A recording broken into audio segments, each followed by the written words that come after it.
नमस्कार। Good morning प्यारे साथियों, कैसे हैं आप सभी। उम्मीद करती हूँ सभी प्यारे साथी एकदम मस्त शानदार जिंदाबाद जबरदस्त होंगे। मैं वर्षा आप सभी का स्वागत करती हूँ आपके अपने प्यारे परिवार रोजगार विद अंकित एप्लीकेशन पर।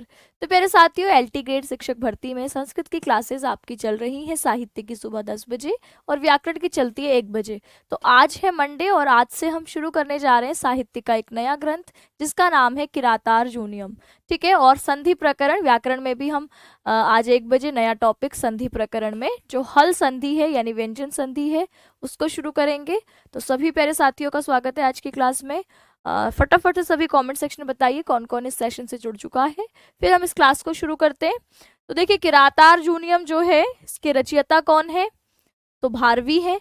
अभी तक हमने 2 ग्रंथ पढ़ लिए हैं। जैसा आपने सबसे पहले शुकनासोपदेश पढ़ा था, वो एक गद्यात्मक ग्रंथ था, कथात्मक था। इसके बाद दूसरे नंबर पर हमने एक पद्यात्मक रचना पढ़ी जो कि नीति शतकम थी भर्तृहरि की। अब ये जो तीसरी रचना है ये भी पद्यात्मक रचना है, ये महाकाव्य विधा के अंतर्गत आता है और इसके जो रचयिता हैं वो है भारवी। तो पहले हम शुरुआत में ग्रंथ का थोड़ा सा इंट्रोडक्शन पार्ट पढ़ेंगे, उसके बाद फिर मूल श्लोकों को शुरू करेंगे। ठीक है, तो सभी प्यारे साथी आ चुके हैं क्लास में। देखिए, तो ये जो आपकी किरातार्जुनीयम महाकाव्य है ये भारवी की रचना है, लेकिन इसका जो उपजीव्य है, उपजीव्य यानी इसकी कथा वस्तु इससे पहले हमें कहाँ मिलती है, तो महाभारत में हमें यह कथा मिलती है। यानी महाभारत के जो वन पर्व है, महाभारत में आपके 18 पर्वों की कथा है, तो आदि, सभा और वन पर्व। तो जो वन पर्व है उसमें ये कथा सबसे पहले आती है और भारवी ने इसको एक थोड़ा सा नया रूप, पद्यात्मक रूप आपके यहाँ पर प्रस्तुत किया है। तो यहाँ पर हम कह सकते हैं इसके प्रस्तावना भाग में कि वेद व्यास द्वारा रचित जो महाभारत है उससे संबंधित एक कथा को भारवी ने एक महाकाव्य रूप में प्रस्तुत करना, वो भी संस्कृत साहित्य के बृहत त्रयी। हाँ, ये बहुत इंपॉर्टेंट है कि बृहत त्रयी के अंतर्गत ये ग्रंथ आता है। बृहत त्रयी में 3 ग्रंथ आते हैं, उसमें से एक ग्रंथ आपका किरातार्जुनीयम भी है। तो कहा उसमें भी सर्वश्रेष्ठ स्थान महाकवि भारवी की गरिमा को एक प्रतिष्ठित स्थान देता है। यानी ये जो आपके किरातार्जुनीयम का काव्य है ये वैसे तो वेद व्यास की कथा वस्तु महाभारत से ही लिया गया है, परंतु भारवी ने इतनी उत्कृष्टता के साथ फिर इस कथा का निर्वाह किया है कि ये बृहत त्रयी के अंदर अपना स्थान बना पाता है।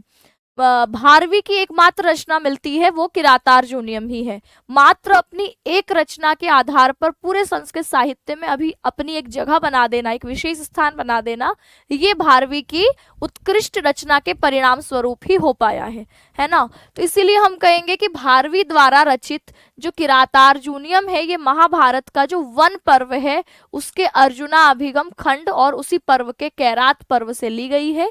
यद्यपि महाभारत की कथा का वर्णन ही यह महाकाव्य भी करता है, परंतु फिर भी जो कवि है उन्होंने अपनी काव्य प्रतिभा से कुछ सुंदर परिवर्तन, कुछ नई सामग्री जोड़ने का एक सफल प्रयास इसमें किया है।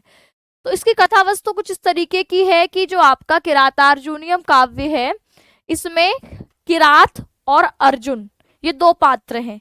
किरात यहाँ पर भगवान शिव है जो कि किरात का वेश धारण करके अर्जुन की परीक्षा लेने के लिए आते हैं।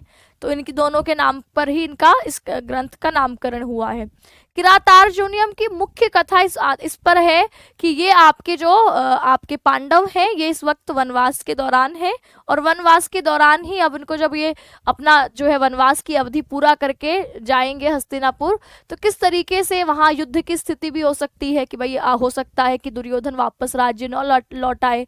तो ऐसे में उनको अपने आप को युद्ध के लिए भी तैयार करना है।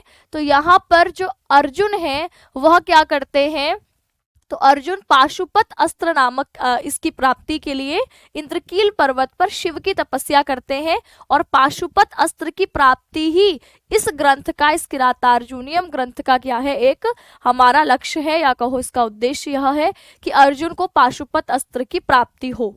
ठीक है, बृहत त्रयी क्या है, देखेंगे आप बृहत त्रयी में आपकी 3 रचनाएं आती हैं, है ना, जैसे बृहत त्रयी हो गई, लघु त्रयी हो गई, यानी संस्कृत साहित्य की कुछ ऐसी 3 महत्वपूर्ण रचनाएं जिनको हम बृहत, यानी जो अपने आप में इसका जो स्वरूप है वो बृहत है, विशाल है, ठीक है, आपके महत्वपूर्ण है, इस तरीके की रचनाओं को हम बृहत त्रयी कहते हैं। तो वहां बृहत त्रयी में अपना स्थान यहाँ पर एक भारवी का किरातार्जुनीयम भी बनाता है। ठीक, तो यहाँ पर जैसे भारवी के बारे में थोड़ा सा इंट्रोडक्शन देखते हैं, किरातार्जुनीयम के की पॉइंट्स देखते हैं, फिर हम मूल श्लोकों को पढ़ेंगे। अब संस्कृत साहित्य के ज्यादातर कवियों के साथ समस्या ये है कि किसी ने भी अपने बारे में कुछ बताया नहीं है, तो हम फिर उनके बारे में अनुमान ही लगा पाते हैं, है ना। तो यहाँ भारवी के जीवन के बारे में भी अलग अलग अनुमान लगाए जाते हैं। ज्यादातर हम इनके जीवन का जो निर्धारण करते हैं वो अवंती सुंदरी जो कथा है उसके आधार पर किया जाता है। तो इनके पिता का नाम आप देखेंगे कई जगह आपको श्रीधर मिलेगा, कई नारायण स्वामी, है ना। तो पिता का नाम श्रीधर नारायण स्वामी ध्यान रखना है। अवंती सुंदरी कथा के आधार पर ही ये हम मानते हैं। माता का नाम इनकी सुशीला, पत्नी का नाम कई जगह रसिकवती, कहीं रसिका मिल जाता है, पुत्र मनोरथ, कुशिक गोत्र के ये कहे जाते हैं। अच्छा, जो भारवी हैं इनका संबंध आपके दंडी से भी है, यानी भारवी के परपौत्र, है ना, परपोते आपके दंडी कहलाते हैं। ठीक है, तो इस तरीके से इनका जन्म स्थान दक्षिण भारत नासिक प्रदेश का अचलपुर या कहो एलिचपुर, ये अवंती सुंदरी कथा के हिसाब से है ना, कई धारा नगरी।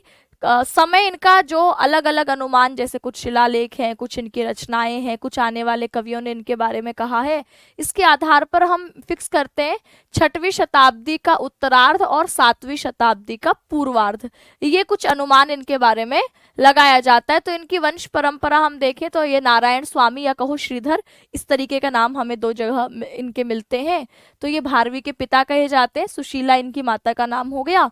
इनकी आपकी संतान हुई भारवी, भारवी के पुत्र का नाम मनोरथ हम देख ही रहे हैं, मनोरथ की संतान हुई वीरदत्त और वीरदत्त के पुत्र हुए दंडी। तो आपके इनको हम कह सकते हैं कि ये क्या है, भारवी के प्रपौत्र हैं, परपोते हैं, क्योंकि भारवी के पुत्र के पुत्र के पुत्र, है ना।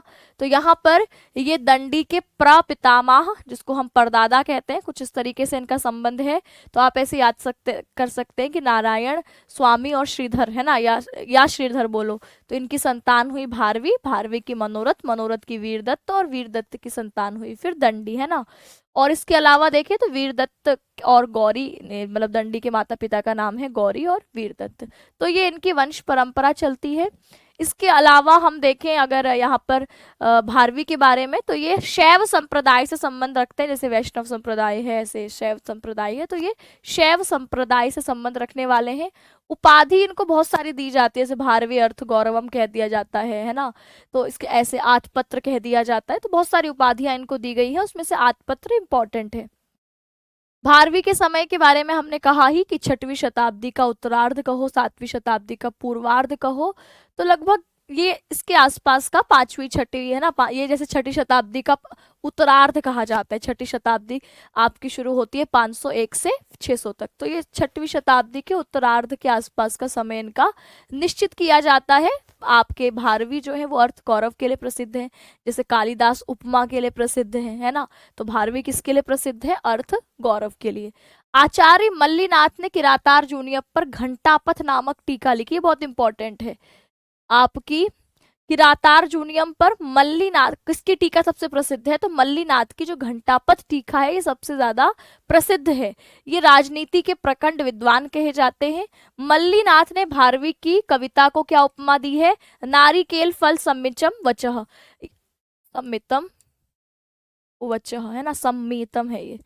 तो नारिकेल फल सम्मितम वचः का मतलब क्या है, जैसे नारियल का आपका नारियल लेकर के आते हो आप, उसको छिलने में, है ना, उसको निकालने में कितनी मेहनत करनी पड़ती है। तो ऐसे भारवी के शब्द हैं, यानी भारवी की जो भाषा है वो नारिकेल फल सम्मितम वचः है, यानी उनके वचन नारियल के फल के समान है। जैसे नारियल को आपको एकदम पूरी मेहनत करके उसको उखाड़ना पड़ता है, उसको निकालना पड़ता है, तब जाकर के अंदर आपको कोमल जो नारियल है वो खाने को मिलता है। तो बिल्कुल ऐसे ही भारवी के बाहरी शब्दों के साथ आपको थोड़ा सा अपना संघर्ष करना पड़ता है और उसके बाद उसका कोमल आस्वादन आप कर पाते हैं। इसीलिए मल्लीनाथ ने इनके बारे में क्या कहा है, नारिकेल सम्मितम फल वचः। दक्षिण के ऐहोल शिलालेख में भी भारवी का नाम अंकित हमको मिलता है। तो किरातार्जुनीयम आपकी जो एक महाकाव्य विधा के अंतर्गत आता है। इस महाकाव्य में कितने सर्ग हैं बोलेंगे तो आप कहेंगे 18 सर्ग हैं। तो किरातार्जुनीयम महाकाव्य में सर्गों की संख्या 18 हो गई। वीर रस है, इसके अलावा श्रृंगार भी हमें मिलता है ना। तो वीर मुख्य रस कहा जाता है। इसके अलावा अगर कहे कि किरातार्जुनीयम में वीर रस के अलावा और कौन सा रस मिलता है, तो मुख्य मतलब थोड़ा सा ज्यादा उसमें तो कहोगे श्रृंगार। ठीक है, तो वीर रस प्रधान काव्य है ये, क्योंकि आपके पाशुपत अस्त्र की प्राप्ति के लिए, आपके युद्ध की तैयारी के लिए सारी बातचीत हो रही है, तो इसीलिए वीर रस प्रधान है। लेकिन हाँ, कहीं कहीं पर आपको श्रृंगार की छटा देखने को मिलती है। उपजीव्य इसका महाभारत का वन पर्व। ठीक है, कथानक क्या है कि अर्जुन जो है वो शिव की तपस्या करते हैं और उनको पाशुपत अस्त्र की प्राप्ति करनी है, इसीलिए इसको इसी आधार पर आपके नाम भी किरातार्जुनीयम दिया गया है। किरातार्जुनीयम महाकाव्य में अगर आप देखें कुछ और पात्र कौन कौन से हैं, तो अर्जुन है, द्रौपदी है, युधिष्ठिर है, भीम, नकुल, सहदेव, श्री कृष्ण, दुर्योधन, इंद्र, किरात वेशधारी शिव, व्यास और यक्ष। दुर्योधन का नाम भी यहाँ पर आप सुयोधन देखते हैं। ठीक है, दुर्योधन का नाम यहाँ पर दुर्योधन नहीं रहता, दुर्योधन का नाम यहाँ पर सुयोधन हो जाता है। इसके अलावा देखें तो भारवी के बारे में और क्या सवाल पूछता है, तो भारवी कौन से गोत्र के थे, तो ये कुशिक या कहो कौशिक गोत्रीय ब्राह्मण थे। एकमात्र कृति इनकी किरातार्जुनीयम ही मिलती है। श्लोक की संख्या कई लोग कहते हैं भैया 1030 है, कई कहते हैं 1040 है, तो 10 श्लोकों के ऊपर विद्वानों का मतभेद है। तो आप ऑप्शन आप देखें 1040 और कई लोग 1030, तो हमें ऑप्शन में जैसे भी मिलता है, अगर 1040 और 30 दोनों है तो 1040 लगा के आते हैं। अगर 1040 ऑप्शन में है ही नहीं, फिर हम 1030 लगा करके आते हैं। ठीक,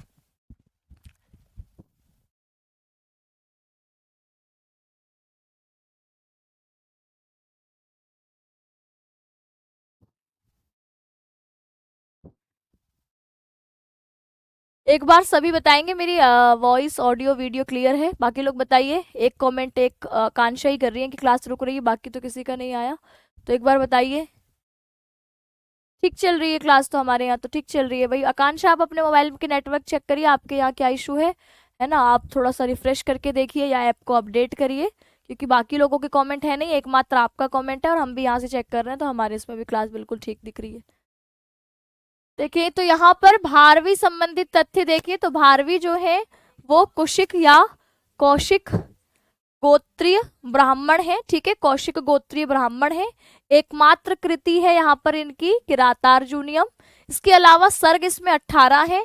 श्लोकों की संख्या मैंने कहा 1040, लेकिन कई लोग 1030 कहते हैं, तो 10 श्लोकों में मतभेद है। तो ये 10 श्लोकों का जो मतभेद है, इसको हम लोग आपके दोनों नंबर याद रखेंगे। अगर ऑप्शन में दोनों आ रहे हैं तो 1040 लगा के आएंगे, अगर 1040 है ही नहीं फिर हम 1030 लगा करके आते हैं। ठीक है, चलिए नायक इसके कौन है, तो नायक इसके अर्जुन है। किरातार्जुनीयम दो पद हैं, किरात और अर्जुनियम।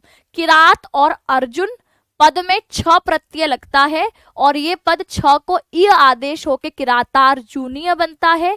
ग्रंथवाचक शब्द है, नपुंसक लिंग का शब्द है, तो शब्द बन जाता है किरातार्जुनीयम, है ना। तो यहाँ पर किरात और अर्जुन ये दो मुख्य पात्र हैं। नायक इसके आपके अर्जुन हो गए। प्रतिनायक जो है वो किरात वेशधारी शिव।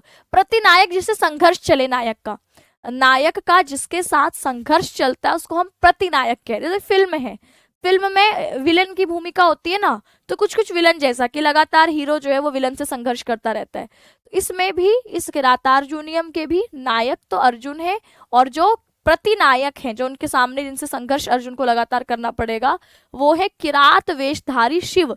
शिव यहाँ पर इंद्र क्या नाम अर्जुन की परीक्षा लेने के लिए आते हैं किरात का वेश धारण करके। तो किरात वेशधारी इसके प्रतिनायक हो गए। अच्छा, अर्जुन कौन सी कोटि का नायक है पूछेंगे तो आप कहोगे धीरोदात्त कोटि का नायक है। ठीक है, अर्जुन कैसा नायक है, धीरोदात्त कोटि का। नायिका कौन है इसकी, द्रौपदी है। तो जो जो मुख्य मुख्य फैक्ट जहां से सवाल बन सकते हैं, तो उसमें क्या क्या बातें इंपॉर्टेंट है। किरातार्जुनीयम कौन सी विधा में है, महाकाव्य में है। महाकाव्य सर्गों में बटा होता है, तो कितने सर्ग हैं, 18 सर्ग हैं। बृहत त्रयी में स्थान पाता है, भारवी की एकमात्र ही रचना है। इसके अलावा हम कहें कौन सा रस इसमें मुख्यतः है, तो वीर रस प्रधान है। इसके अलावा सेकंड नंबर पर जो हमें थोड़ा रस मिलता है वो आपकी श्रृंगार है। वैसे मुख्यतः वीर रस प्रधान ये काव्य कहा जाता है। नायक कौन है, तो नायक इसके अर्जुन अर्जुन है, कौन सी कोटि के हैं? 4 कोटियां नायकों की होती है, तो ये कौन सी कोटि में आते हैं? धीरोदात्त कोटि में आते हैं। ठीक है, आपके धीरोदात्त हो गया, धीर प्रशांत हो गया, धीर ललित हो गया और धीरोधत्त हो गया, 4 कोटि के नायक कहे जाते हैं। तो इसमें अर्जुन कौन सी कोटि के हैं? धीरोदात्त कोटि के नायक है। नायिका कौन है इसकी? तो नायिका द्रौपदी है। ठीक है, तो नायक अर्जुन, नायिका द्रौपदी हो गई, प्रतिनायक किरात वेशधारी शिव हो गए। ये कुछ फैक्चुअल सवाल, 1040 1030 श्लोक। हमें से केवल प्रथम सर्ग पढ़ना है जिसमें 46 श्लोक हैं। ठीक है, प्रथम सर्ग हमें मुख्यतः विशिष्टता से अध्ययन करना होगा, बाकी जनरल तो हम किसी भी ग्रंथ के बारे में जानेंगे ही। रस वीर प्रधान है, गौण कहें तो श्रृंगार है। छंद इसमें वंशस्थ छंद, जैसे आप देखेंगे जो पूरा पहला सर्ग है आपके कौन से छंद में है? वंशस्थ छंद में है।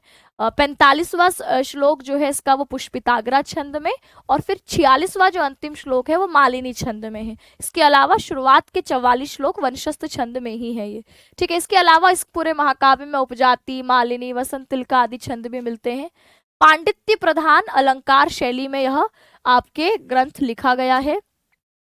अच्छा, आप बृहत्त्रयी बोल रहे हैं, तो बृहत्त्रयी में स्थान बना पाया, तो बृहत्त्रयी 3 रचनाएं हैं इसमें। कौन कौन सी हो गई? किरातार्जुनीयम है, एक शिशुपाल वध है, एक नैषधीय चरितम है।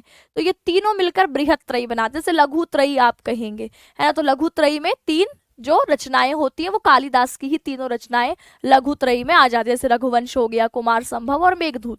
ये तीनों रचनाएं कालिदास की ही हैं और ये लघुत्रयी में स्थान बनाती हैं। ऐसे बृहत्त्रयी में ये 3 रचनाएं हो गई। ऐसे आपकी प्रस्थानत्रयी होती है ना। तो प्रस्थानत्रयी में आपका गीता आ जाता है ना, आपके उपनिषद हो जाते हैं, ब्रह्मसूत्र हो जाता है। तो ये आपके क्या हो गए? ये आपके प्रस्थानत्रयी हो गई।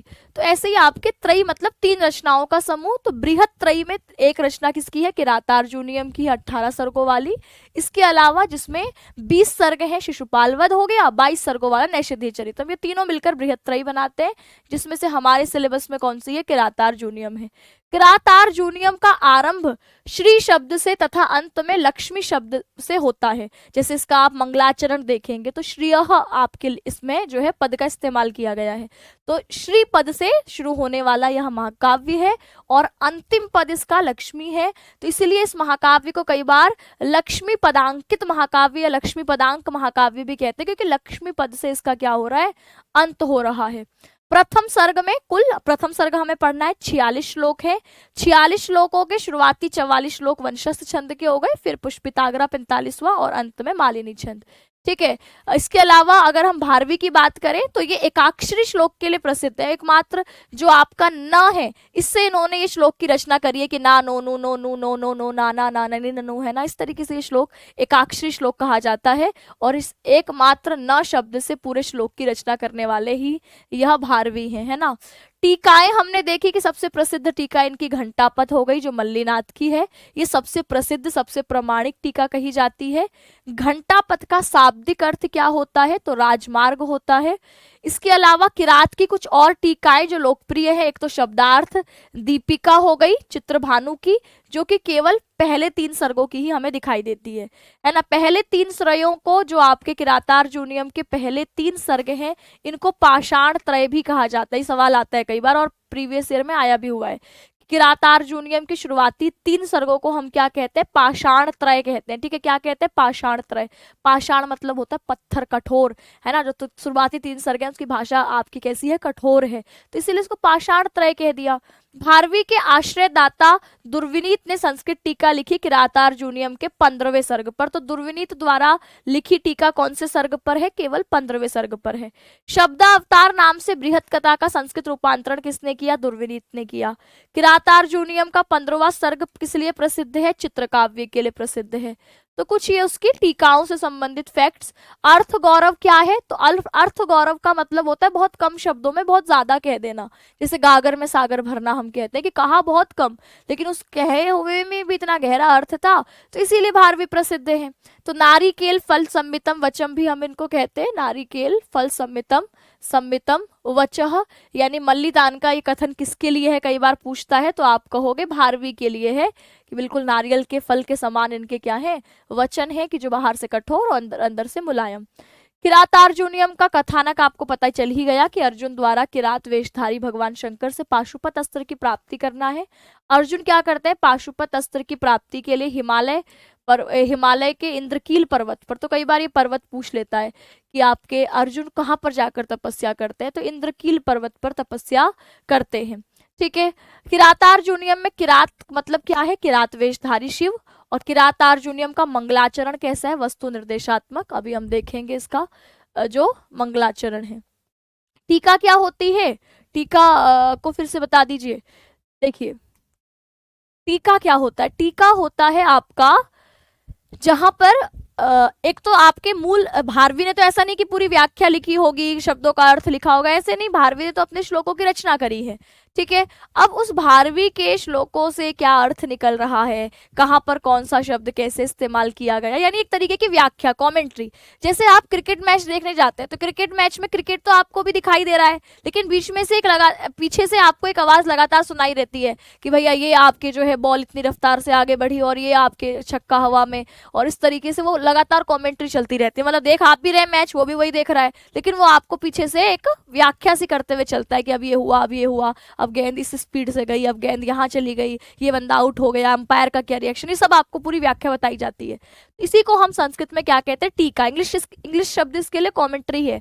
तो यानी टीका का मतलब है कि भारवी की रचना पर आगे आने वाले विद्वानों ने उसकी व्याख्या कैसे करी है, इसको हम टीका कहते हैं।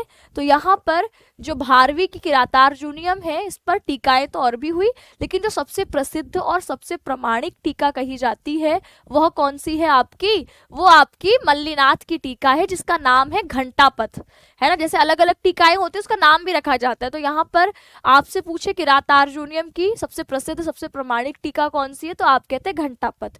अच्छा, सबसे प्रमाणिक टीका किरातार्जुनीयम की किसने करी है, तो फिर आपके नाम दिमाग में आना चाहिए, मल्लिनाथ ने करी है। अच्छा, मल्लिदान का भारवी के बारे में क्या कथन है, तो वो भारवी के बारे में कथन उनका है कि नारिकेल फल सम्मितम वचः, नारियल के फल के समान जिनके वचन है, यानी बाहर से कठोर और अंदर से मुलायम। ये उपाधि किसने किसको दी, तो ये कथन किसने किसके लिए कहा, ये कथन आपके मल्लिनाथ ने कहा। किसके लिए कहा, भारवी के लिए कहा।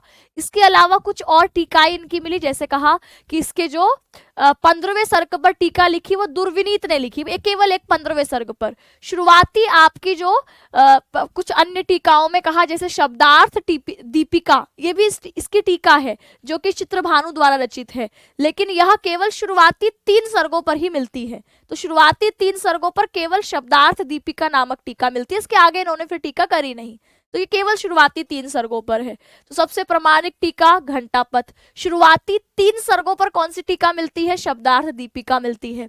इसके अलावा कहा कि 15वां सर्ग जो है, इस पर भी आपकी जो टीका है वो दुर्विनीत ने करी है ना। और 15वां जो इनका सर्ग है वो चित्र काव्य के लिए प्रसिद्ध है। शब्दावतार नाम से बृहत कथा का संस्कृत रूपांतरण किसने किया, दुर्विनीत ने किया। तो ये कुछ इससे संबंधित फैक्ट हैं। जैसे अभी घंटापथ इसमें सबसे इंपॉर्टेंट है, क्योंकि ये कई बार पूछा जाता है, बाकी तो उतने इंपॉर्टेंट नहीं है, लेकिन ये इंपॉर्टेंट है कि भाई किरातार्जुनीयम आप पढ़ रहे हैं तो इसकी सबसे प्रसिद्ध टीका कौन सी, ये आपको पता होना चाहिए। कई बार घंटापथ शब्द का एकदम शाब्दिक अर्थ क्या है, तो घंटापथ शब्द का अर्थ, शाब्दिक अर्थ राजमार्ग है। ठीक है, आगे बढ़ते हैं। तो आप कहेंगे अर्थ गौरव के लिए क्या प्रसिद्ध है, तो अर्थ गौरव मतलब होता है गागर में सागर भरना। नारिकेल फल सम्मितम वचः किसके लिए बोला गया है, भारवी के लिए बोला गया है। किरातार्जुनीयम का कथानक हमने देख ही लिया। अब यहाँ पर मंगलाचरण वस्तु निर्देशात्मक है, वो तो आप मंगलाचरण पढ़ोगे तो आपको समझ में आएगा। इसके अलावा किरातार्जुनीयम शब्द की सिद्धि के लिए कुछ व्याकरणिक चीजें देखिए, तो किरातश्च अर्जुनश्च, किरात और अर्जुन, है ना, किरात और अर्जुन द्वंद्व समास। इसमें आपके किरातार्जुनम पद में हमने 6 प्रत्यय किया है। किरातार्जुन पद में कौन सा प्रत्यय किया है, 6 प्रत्यय। इस 6 प्रत्यय से हमें आपके क्या आदेश हुआ है, 6 प्रत्यय को ई आदेश हुआ है, तो ये किरातार्जुनीय बना है। अब इसी किरातार्जुनीयम ग्रंथवाचक शब्द है। ग्रंथवाचक शब्द नपुंसक लिंग में होते हैं, इसीलिए यहाँ पर शब्द आपके किरातार्जुनीयम आपको दिखाई देता है, यानी किरात और अर्जुनीयम। 18 सर्ग है, तो इसके जो शुरुआती 3 सर्ग है उसमें द्रौपदी का युधिष्ठिर को या बाकी जो पांडव हैं उनको युद्ध के लिए उत्तेजन, व्यास द्वारा अर्जुन को तपस्या का आदेश दिया जाता है। उसके बाद चौथे और पांचवें सर्ग में शरद ऋतु और हिमालय का वर्णन मिलता है। छठवें से 10वें सर्ग में अर्जुन की तपस्या का वर्णन है। इंद्र द्वारा अप्सराओं को भेजना, जल क्रीड़ा, सुरत वर्णन, ये सब है। 11वें सर्ग में इंद्र का आगमन है। अर्जुन को शिव आराधना का उपदेश है। 12वें और 13वें सर्ग में मूक दानव वध है। शिव अर्जुन का विवाद है। 14वें से 17 में शिव और अर्जुन का युद्ध ही दिखाई गया है। और 18वें में शिव का वास्तविक रूप प्रकट हो जाना और अर्जुन को पाशुपत अस्त्र की प्राप्ति हो जाना, जो आपके इसका पूरे उसका उद्देश्य है, फल है, वो पाशुपत अस्त्र की प्राप्ति है। तो अंतिम 18वें सर्ग में अर्जुन को पाशुपत अस्त्र की प्राप्ति हो जाती है। ठीक, तो ये इसके कुछ फैक्ट्स थे। अब हम सीधे आ जाते हैं इसके श्लोकों पर। तो अब इसमें से इंपॉर्टेंट क्या क्या है उसको आप निकाल लीजिए। अंत में क्वेश्चंस दिखाऊंगी मैं आपको, तो जो जो इंपॉर्टेंट क्वेश्चंस हैं वो आपको ध्यान में रहने चाहिए। इससे संबंधित कुछ महत्वपूर्ण फैक्ट, जैसे किरातार्जुनीयम कैसा ग्रंथ है, तो किरातार्जुनीयम एक महाकाव्यात्मक रचना है। किसकी रचना है? भारवी की है। भारवी का समय हम क्या निश्चित करते हैं? तो कहोगे 6वीं शताब्दी का उत्तरार्ध या 7वीं शताब्दी के पूर्वार्ध के आसपास के कहे जाते हैं। भारवी के आपसे पिता का नाम तो नारायण स्वामी या कहो श्रीधर, माता का नाम सुशीला, पत्नी का नाम रसिकवती। कौन से वंश के हैं? तो आप कहेंगे कौशिक गोत्रीय ब्राह्मण ये कहे जाते हैं। इसके अलावा इनके पुत्र का नाम फिर मनोरथ है। फिर मनोरथ के पुत्र वीरदत्त हो गए, और वीरदत्त के पुत्र कौन हो गए? तो कहेंगे वीरदत्त के पुत्र फिर दंडी हो गए। तो यानी कि दंडी के जो है वो दंडी इनके परपौत्र हैं और ये दंडी के प्रपितामह कहे जाते हैं। ठीक है, इनके बारे में कोई प्रमाणिक जानकारी तो है नहीं, जो भी हम बातें कर रहे हैं वो अवंतरी सुंदरी कथा के आधार पर कर रहे हैं। ठीक है, इसके अलावा इनका एहोल शिलालेख में भी इनका नाम भारवी का अंकित मिलता है। एकमात्र रचना है किरातार्जुनीयम, जो कि बृहत त्रयी के अंदर अपना स्थान बना पाती है। यानी जो 3 रचनाएं हैं बृहत त्रयी के अंदर, विशाल या महत्वपूर्ण रचनाओं में, उसमें से एक किरातार्जुनीयम है। किरातार्जुनीयम की शुरुआत जो है वो श्री शब्द से होती है और अंत आपके लक्ष्मी शब्द से होता है, इसलिए हम इसको क्या कहते हैं? इसको हम लक्ष्मी पदांक महाकाव्य भी कहते हैं। इसके अलावा कुछ इसके फैक्ट्स क्या है? कौन सा रस प्रधान है? तो वीर रस प्रधान है। गौण रूप से श्रृंगार भी देखने को मिलता है। किरातार्जुनीयम के नायक कौन है? अर्जुन है। कौन सी कोटि के नायक है? कोटि मतलब होता है प्रकार। कौन से प्रकार के? तो 4 प्रकार के नायक हमारे पास, 4 कोटि के नायक होते हैं। धीरोदात्त होता है, धीर दत्त होता है, धीर प्रशांत होता है, धीर ललित होता है। तो यहाँ जो अर्जुन है वो कौन सी कोटि के हैं? तो आपके धीरोदात्त नायक कहे जाते हैं। नायिका कौन है? द्रौपदी है। इसके अलावा हमने कहा प्रतिनायक कौन है? तो किरात का वेश धारण किए हुए शिव इसके प्रतिनायक है। इसका आपके उद्देश्य क्या है इस ग्रंथ का? कि अर्जुन जो है तपस्या के द्वारा पाशुपत अस्त्र की प्राप्ति कर सके। अर्जुन कौन से पर्वत पर तपस्या कर रहे हैं? इंद्रकील पर्वत पर तपस्या कर रहे हैं। तब इस पाशुपत अस्त्र की प्राप्ति के लिए तपस्या करने का रास्ता किसे सुझाया? तो व्यास ने रास्ता सुझाया। तो ये कुछ इससे संबंधित फैक्ट्स। वंशस्थ छंद का प्रयोग 46 श्लोक हमें पहले सर्ग में मिलते हैं। शुरुआत के 44 श्लोक कैसे हैं? तो कहोगे आपके वंशस्थ छंद में है, फिर पुष्पिताग्रा और फिर अंत में मालिनी। तो ये कुछ आपके किरातार्जुनीयम के फैक्ट्स हो गए। मंगलाचरण वस्तु निर्देशात्मक मंगलाचरण है और इसी मंगलाचरण से हम आगे की शुरुआत कर रहे हैं। ठीक, देखिए, तो ये किरातार्जुनीयम की शुरुआत हो रही है। इससे पहले आपने इससे जुड़े हुए महत्वपूर्ण फैक्ट टीका और याद रख लेना कि आपके कौन सी टीका बताई हमने? घंटापथ टीका, जो कि मल्लीनाथ की टीका है, सबसे प्रसिद्ध है, सबसे प्रमाणिक टीका है। घंटापथ का अर्थ राजमार्ग होता है। ठीक है, और क्या है? हाँ, आपके मल्लीनाथ ने इनके बारे में क्या कहा? तो नारिकेल फल सम्मितम वचः कहा कि जो जिनके वचन कैसे हैं, तो मैंने बताया जैसे नारियल का फल है जिसको बाहर से आपको बड़ा मशक्कत करनी पड़ती है उसके कोमल भाग तक पहुंचने के लिए, तो ऐसे भारवी की भाषा भी है।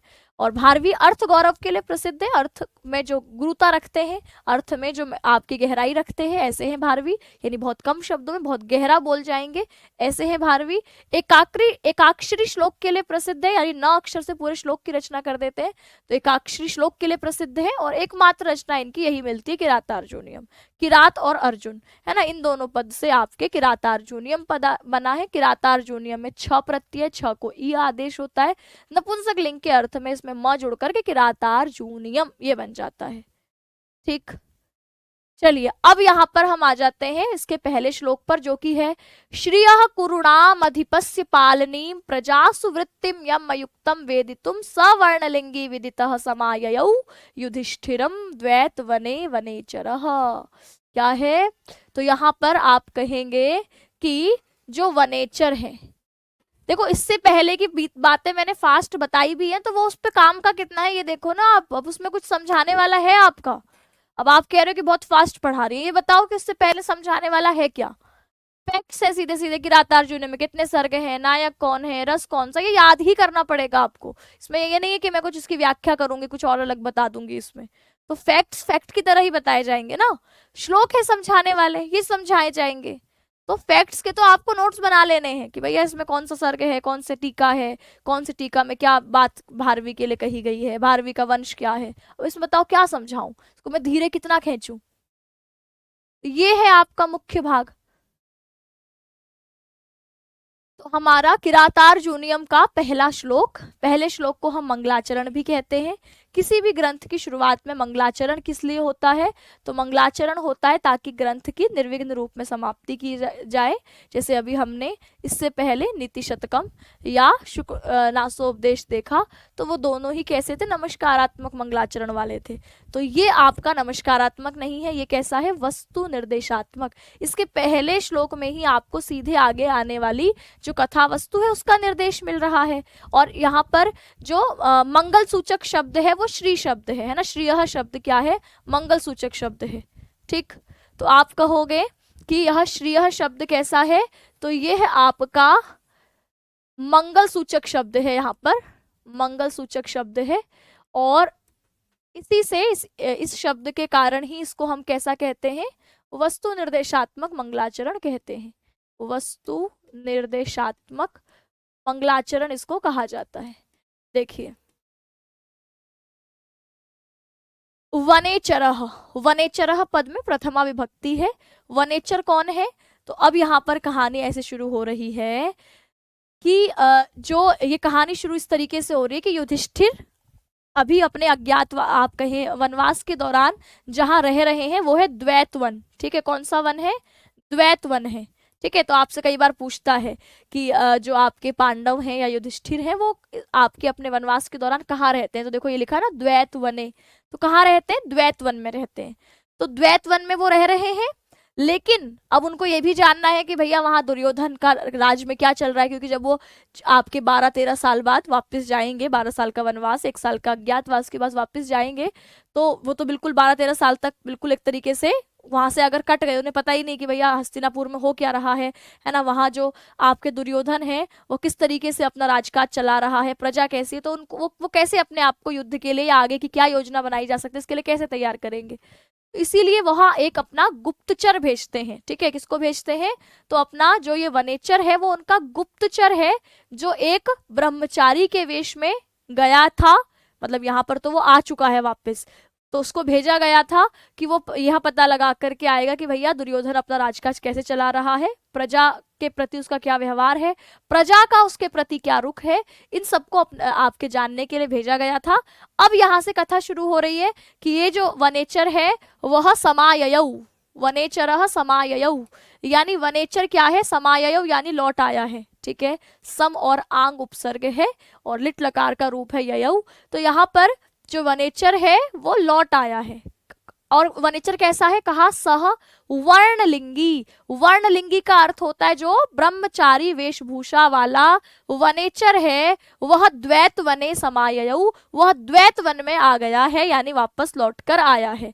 किस लिए आया है लौटकर, तो कहा अब सह वर्णलिंगी विदितः, सब कुछ जाना हुआ, विदितः शब्द में भी देखिए विद धातु है, विद धातु जानने के अर्थ में आती है, तो इसका अर्थ है कि वह जो सह वर्णलिंगी विदितः वनेचरः, तो वह ब्रह्मचारी वेश वाला सब कुछ जाना हुआ वनेचर द्वैत वन में समाययौ लौट आया है। किसके पास लौट आया है, तो कहोगे युधिष्ठिरम, युधिष्ठिर के पास लौट आया है। और आपके कहा कि वह क्या करने गया था, तो वह कुरुणाम अधिपस्य, कुरुणाम अधिपस्य, कुरुणाम पदे का विभक्ति अस्ति, तो कहोगे कुरुणाम पद में है षष्ठी विभक्ति बहुवचन, कुरुनाम यानी कौरवों का जो अधिपति है, अभी कौरवों का कुरु प्रदेश का जो अधिपति है, कुरुनाम मतलब जो कुरु नामक प्रदेश है उसका जो अधिपति है। तो फिलहाल कुरु प्रदेश का जो अधिपति है वो कौन है? दुर्योधन है।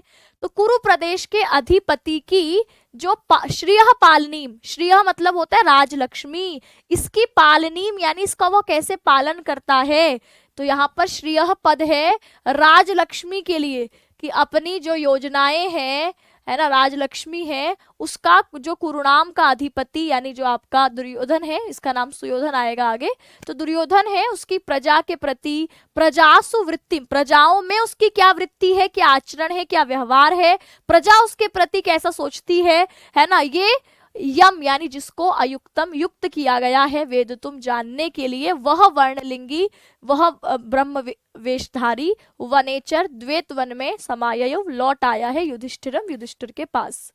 इसको एक एक लाइन करके अगर हम समझें तो पहला शब्द है श्रियः, श्रियः शब्द हो गया ऐश्वर्य, राजलक्ष्मी, धनलक्ष्मी। कुरुनाम अधिपति शब्द आया है दुर्योधन के लिए कि कुरुनाम अधिपति, उसकी जो आपकी पालनी पालन करने योग्य जो श्रियः है, कौरवों के राजा दुर्योधन की राज्य ऐश्वर्य की पालन की जो स्थिति है कि वो किस प्रकार अपने राजकाज को चला रहा है, किस प्रकार राजलक्ष्मी को अपने राज्य में योजनाएं बना रहा है।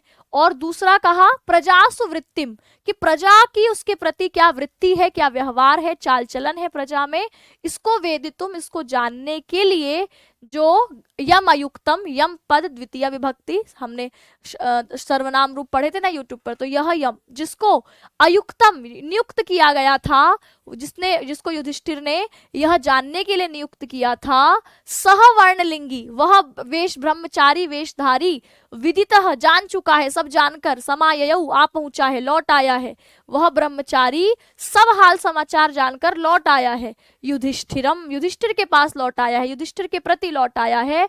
कहां पर? तो द्वैत वने, द्वैत वन में, वनेचर, वह वनेचर। ठीक, तो क्या कहेंगे कि वह वनेचर द्वैत वन में युधिष्ठिर के पास आ पहुंचा है, सब कुछ जानकर, जो भी उसको जानने के लिए भेजा गया था। तो यहाँ पर दोबारा से इसका अर्थ देखिए कि जो वनेचर है वह कहाँ लौट आया है? द्वैत वने समाययौ, वह द्वैत वन में लौट आया है। किसके पास लौट आया है? युधिष्ठिरम, युधिष्ठिर के पास लौट आया है। वह वनेचर के विशेषण के तौर पर आया कि सह वर्णलिंगी विदितः, वह जो ब्रह्म वेशधारी है ना, ब्रह्मचारी का वेश धारण जिसने कर रखा है, ऐसा वह वनेचर सब जिसने जान लिया है। क्या जान लिया है? तो कहा कुरुणाम अधिपस्य पालनीम श्रियः, कुरु राज का जो राजा है यानी जो दुर्योधन है, उसकी श्रियः पालनीम, उसकी राजलक्ष्मी का पालन की वृत्ति, और प्रजा में उसकी प्रति क्या वृत्ति, क्या स्थिति है, इसको जानने के लिए यम जिसको अयुक्तम नियुक्त किया था जानने के लिए, वह ब्रह्मचारी वेशधारी जो आपका वनेचर है, वो सब कुछ जानकर युधिष्ठिर के पास द्वैत वन में समाययौ लौट आया है। ठीक, बताओ इसको समझने में किसी को समस्या? अन्वय देखो, कुरुणाम, कुरुओं का, कुरु प्रदेश का जो अधिपति है उसकी श्रियः पालनीम, राजलक्ष्मी के प्रति पालन की वृत्ति है ना, उसके प्रति उसका आचरण, प्रजासु वृत्तिम, प्रजा में उसकी स्थिति, वेदितुम जानने के लिए, यम, यम यानी यम पद किसके लिए आया है? कई बार पूछेगा यम पद किसके लिए है, तो यम पद वनेचर के लिए है कि जिसको अयुक्तम नियुक्त किया गया है। किसने नियुक्त किया है? युधिष्ठिरः, वनेचरम युधिष्ठिरः अयुक्तम, कि उस वनेचर को युधिष्ठिर ने नियुक्तम किया है, उसको यहाँ पर लगाया है इस काम में। वर्णलिंगी सह वनेचरः ब्रह्म वेशधारी, वह वनेचर विदितः जान कर, सब कुछ जान करके, द्वैत वने, द्वैत वन में ही युधिष्ठिरम समाययौ, युधिष्ठिर के प्रति लौट आया है। अब बताओ इस श्लोक को समझने में किसी को कोई समस्या? बताइए, आपके इस पद को समझने में किसी को समस्या कि श्रियः मतलब क्या है? राजलक्ष्मी, ऐश्वर्य, कुरुनाम अधिपति, कौरवों के जो राजा हैं, कुरु प्रदेश के जो इस वक्त राजा हैं वो दुर्योधन है, पालनीम पालन करने योग्य, कि कौरवों के राजा दुर्योधन के राज ऐश्वर्य के पालन की स्थिति, कि यहाँ पर दुर्योधन ने अपना जो राज का ऐश्वर्य, यानी आप ऐसा समझिए कि एक राजा जो है अपनी प्रजा के लिए कुछ योजनाएं चलाता है, प्रजा के कल्याण के लिए कुछ नया आपके विचार प्रस्तुत करता है, तो ये तो एक हो गया पॉइंट ऑफ व्यू किसका, राजा का, कि राजा अपनी प्रजा के लिए कैसे सोच रहा है, क्या उसकी भविष्य की योजनाएं हैं कि वो अपने राजकाज को कैसे चलाएगा। जैसे मोदी जी अपना उन्होंने कुछ सोच रखा होगा कि भाई मैं 5 साल में प्रजा के लिए ये करूंगा, 10 साल में ये करूंगा, ठीक है, और इससे मुझे ये फायदा होगा। राजा अपना भी तो देखता है कि मैं प्रजा के लिए कुछ कर रहा हूँ, मैं जनता के लिए कुछ कर रहा हूँ, तो इससे मुझे क्या फायदा होगा। ये हो गया राजा का दृष्टिकोण। तो यहाँ पर जो किरात, ये जो आपके ब्रह्मचारी वेश में गुप्तचर बनकर वनेचर गया है, वह एक तो ये जानने के लिए गया है कि दुर्योधन का प्रजा के प्रति जो राज ऐश्वर्य की पालन की स्थिति है वो कैसी है, यानी वो कैसे अपना राजकाज चला रहा है। दूसरी एक तो मोदी जी ने सोचा मैं 10 साल अपनी प्रजा के बीच ये काम करूंगा और उससे मुझे ये फायदा होगा। दूसरा, प्रजा राजा को कैसे देख रही है कि राजा हमारा अच्छा कर रहा है कि बुरा कर रहा है, राजा अच्छा है कि बुरा है, हमने कहीं गलती तो नहीं कर दी इसको चुन के। तो दूसरा पॉइंट ऑफ व्यू होता है प्रजा की नजर से। तो यहाँ पर ये जो आपका वनेचर है, ये दोनों ही दृष्टि से पूरे आपके वहां दुर्योधन के राजकाज में क्या चल रहा है, दुर्योधन का पूरा क्या प्लान है, आगे की योजना क्या है, वो कैसे प्रजा को आपके आगे बढ़ाने के बारे में या अपनी राजलक्ष्मी की पालन की स्थिति को देख रहा है, अपने राज्य को, अपने आप को राजा के पद पर किस तरीके से देख रहा है और प्रजा में उसके प्रति क्या स्थिति बनी हुई है, इन दोनों को वेदितुम जानने के लिए यम आयुक्तम, जिसको आयुक्त किया गया है, सह वनेचरः, वह वनेचर जो कि वर्णलिंगी है, ब्रह्मचारी वेशभूषा वाला है, वह सब कुछ अच्छे प्रकार से जान करके विदितः होकर के समाययौ लौट आया है युधिष्ठिरम, युधिष्ठिर के पास लौट आया है। ठीक, अन्वय किस लिए होता है, अन्वय होता है इस पूरे वाक्य का जब भी आपके श्लोक आप देखोगे, श्लोकों में शब्द इधर उधर होते हैं, है ना, श्लोकों में शब्द आपके ऐसा नहीं होता कि यहाँ कर्ता पद है यहाँ क्रियापद है, ऐसा नहीं होता, ठीक है, शब्द आपके इधर उधर होंगे। तो उन शब्दों को ठीक प्रकार से लगाने के लिए, जैसे सबसे पहले एक सामान्य वाक्य होता है, सबसे अंत में क्रिया आती है, पहले में कर्ता पद आता है। तो अब इसका आप अर्थ देखेंगे तो यहाँ पर बिल्कुल इस क्रम से ही हम इसके अर्थ को समझते हैं कि कुरुओं के जो राजा हैं उनकी राजलक्ष्मी के पालन को, प्रजा में उनकी वृत्ति को जानने के लिए जिस वनेचर को युक्त किया गया था ब्रह्म वेशधारी, वह वनेचर सब कुछ जानकर द्वैत वन में युधिष्ठिर के पास लौट आया है। ये है आपका अन्वय। अन्वय मतलब एक ठीक क्रम से शब्दों को लगा देना। जैसे मैंने कहा कोई आपकी कविता का भाव है कि भाई मदिरा ले जाने को घर से चलता है पीने वाला। अब ये वाक्य में पीने वाला कर्ता पद सबसे लास्ट में, अब मुझे लिखना चाहिए था कि पीने वाला घर से मदिरालय को जाने के लिए निकलता है। तो ये मैंने शब्दों के क्रम को हेर फेर करके सबसे पहले कर्ता पद, अंत में क्रियापद लगाया, यानी एक सही अनुवाद के फॉर्म में जब हम शब्दों को अरेंज करते हैं तो इसको अन्वय कहा जाता है। श्लोक में शब्दों को इधर उधर किया जाता है ताकि उसमें एक लय आ सके, लय पैदा हो सके, उसको गाया जा सके। तो श्लोक गाने योग्य होते हैं, गेय होते हैं, इसीलिए उन शब्दों को उसी क्रम में अरेंज किया जाता है। लेकिन जब हम उसका अर्थ निकाल रहे होते हैं तो फिर हम अर्थ वाक्य के हिसाब से निकालते हैं ना। तो जैसे हिंदी की कविता है, उस कविता की जब आप व्याख्या करते हो तो व्याख्या एकदम ऐसे नहीं कि क्रियापद कहीं जा रहा है कर्ता पद कहीं जा रहा है, ऐसे नहीं करते, क्रम से करते हो। तो उसी को यहाँ पर इसी श्लोक के शब्दों को एक सही क्रम में लगाने को अन्वय कहा जाता है। अन्वय जरूरी नहीं कि सबका एक ही प्रकार से हो, हाँ एक मुख्यतः ये चीजें तो होगी कि भाई सबसे पहले कर्ता पद अंत में क्रिया, बीच के शब्द इधर उधर कई बार होते भी हैं कि एग्जैक्ट यही शब्द आपने इधर रखा है, ऐसे नहीं। जैसे मैं इस लाइन की ही 2-3 तरीके से सेंटेंस बन सकता है, तो इस तरीके से अन्वय में अंतर भी होता है। वो करते करते हमें अन्वय आता है जब हम पूरे अच्छे से संस्कृत को समझते हैं, उसकी व्याख्या को समझते हैं, तब आप शब्दों को सही क्रम में लगा पाते हैं। ठीक, तो हाँ, तो हमने कहा कि कुरुओं के जो राजा हैं उनकी श्रियः पालनी, उनकी राजलक्ष्मी के पालन की वृत्ति, प्रजा में उनकी वृत्ति, प्रजा में उनकी स्थिति वेदितुम जानने के लिए जिसको आयुक्त किया गया है, सह वर्णलिंगी वनेचरः, वह ब्रह्मचारी वेशधारी वनेचर सब कुछ जानकर द्वैत वन में समाययौ लौट आया है युधिष्ठिरम, युधिष्ठिर के पास। ठीक है, तो हमने कहा कौरवों के राजा दुर्योधन है, उनका राज ऐश्वर्य के पालन की क्या स्थिति है, प्रजा में, प्रजासु, प्रजाओं में, सप्तमी बहुवचन का पद है ना, तो प्रजा में उनकी क्या वृत्ति है, क्या व्यवहार है, चाल चलन क्या है, प्रजा की नजर में उनकी क्या स्थिति है, इसको वेदितुम, इसको जानने के लिए, यानी प्रजाओं के प्रति उनके व्यवहार को जानने के लिए, या प्रजा में उनकी क्या स्थिति है इसको जानने के लिए, यम आयुक्तम, जिसको आयुक्त किया गया है, जिस युधिष्ठिर ने नियुक्त किया था, सह वर्णलिंगी विदितः, वह ब्रह्मचारी वेशधारी जो आपका क्या नाम है इसका, वनेचर है, वह सब कुछ जानकर समाययौ आ पहुंचा है, वह ब्रह्मचारी वेशधारी सब हाल जानकर आ पहुंचा है युधिष्ठिरम, युधिष्ठिर के पास, द्वैत वने, द्वैत वन में, वनेचरः, है ना। तो आप कहोगे वह वनेचर द्वैत वन में युधिष्ठिर के पास आ पहुंचा है।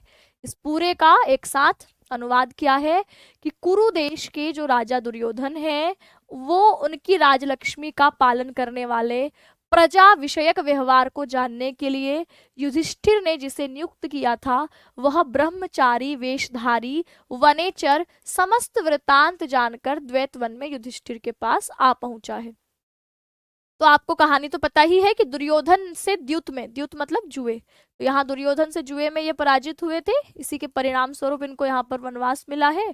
तो दुर्योधन से जुए में पराजित होकर युधिष्ठिर द्वैत वन में वनवास का समय व्यतीत कर रहे थे अपने पांचों भाइयों के साथ, है ना। उन्होंने एक किरात को, किरात यहाँ पर आप कह सकते हैं गुप्तचर है, क्या है, गुप्तचर, ठीक है, पहले के समय में भेजा जाता था ना गुप्तचर को, तो ऐसे गुप्तचर है जो कि गुप्त रूप से सारी सूचना का पता लगाकर आएगा।